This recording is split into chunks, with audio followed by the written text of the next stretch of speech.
मित्रों नमस्कार। आपका गीता सत्संग में स्वागत है।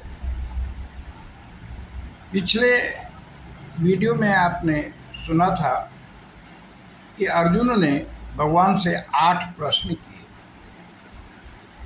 उसमें पहला प्रश्न था ब्रह्म क्या है। यह प्रश्न उठता है क्योंकि ब्रह्म को ब्रह्मा शब्द, वेद, निर्गुण, परमात्मा, प्रकृति, ओंकार आदि कई स्थानों पर प्रयुक्त किया गया है। इसलिए वे स्पष्ट करना चाहते हैं कि आप किसके बारे में कह रहे हैं। ऐसे ही अध्यात्म पूछा, किसके लिए अध्यात्म आया है। कर्म को भी स्पष्ट करने के लिए पूछते हैं। जो शब्द अर्जुन ने पूछा वह लगभग सभी साधकों को जानना चाहिए और उनका भी एक स्वाभाविक प्रश्न बनता है। भगवान संक्षेप में उत्तर देते हैं।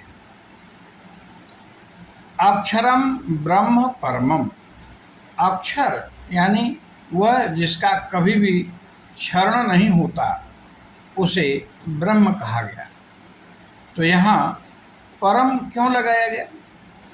परम सूक्ष्म और सबसे श्रेष्ठ के लिए आया है।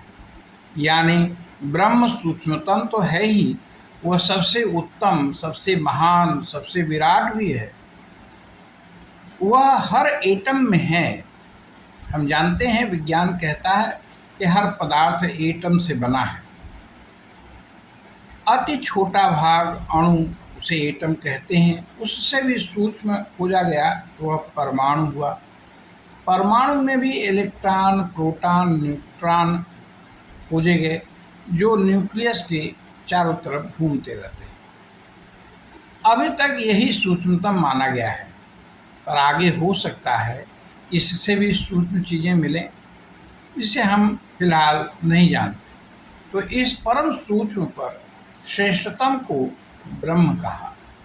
इस परमाणु में शक्ति है, विद्युत बना सकते हैं, संहार भी कर सकते हैं। तो ब्रह्म सूक्ष्मतम है, विशालतम है, सर्वश्रेष्ठ भी है, सारी शक्तियों का केंद्र भी है।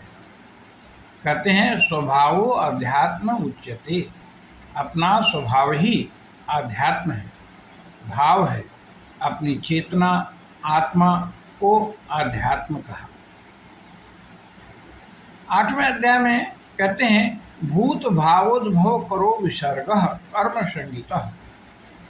भूतों यानी जीवों के भाव को उत्पन्न करने वाला विसर्ग यानी त्याग ही कर्म जाना जाता है। इसका भाव क्या है? जिस त्याग से जीवों का उद्भव यानी कल्याण हो, उसे कर्म कहते हैं। तो भाव हुआ कि वह बेहतर कार्य जिससे सबका भला हो, उसे कर्म की संज्ञा दी गई है। उदाहरण के लिए वृक्षारोपण, इससे सभी का कल्याण होगा। प्रकृति संरक्षित होगी तो यह कार्य कर्म की श्रेणी का है। जनहिताय अस्पताल बनवा दिया, जनता का हित होगा, ये कर्म हुआ।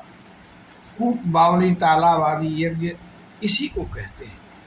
आप अध्यापक हैं तो मेहनत से बालकों को पढ़ाएं, इससे आपको सैलरी तो मिलेगी ही और बच्चों का भी हित होगा, कर्म हुआ।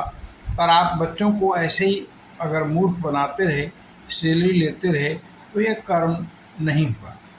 आप डॉक्टर हैं तो मरीजों का ख्याल रखें, उनसे व्यर्थ का धन खर्च न कराकर सेवा भाव से कार्य करें, यह कर्म हुआ। तो जहाँ भी काम आप करें, जनहित का ख्याल रख के करें, तो वह क्रिया भी कर्म की श्रेणी में आ जाती है। पर जहाँ आपने सिर्फ अपने ही हित का ख्याल कर जनता को लूटना चाहेंगे, तो वह क्रिया ही कर्म नहीं कही जाएगी। यह क्रिया विकर्म की श्रेणी की हो जाएगी। वह कर्म जो शास्त्र विहित न हो, ऐसा विकर्म की श्रेणी में आएगा। अर्जुन से भगवान कह रहे हैं अपने से ज़्यादा परहित के भाव से युद्ध करो। युद्ध अर्थात कर्म करो।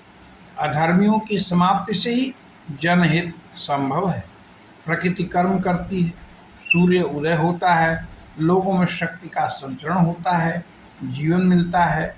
चाँद लोगों में शीतलता देती है, नदियाँ मीठा स्वास्थ्य के लिए हितकारी जल देती हैं, वायु से जीवन मिलता है, वृक्ष फल तो देते ही हैं, छाया और जीवनदानी ऑक्सीजन भी देते हैं।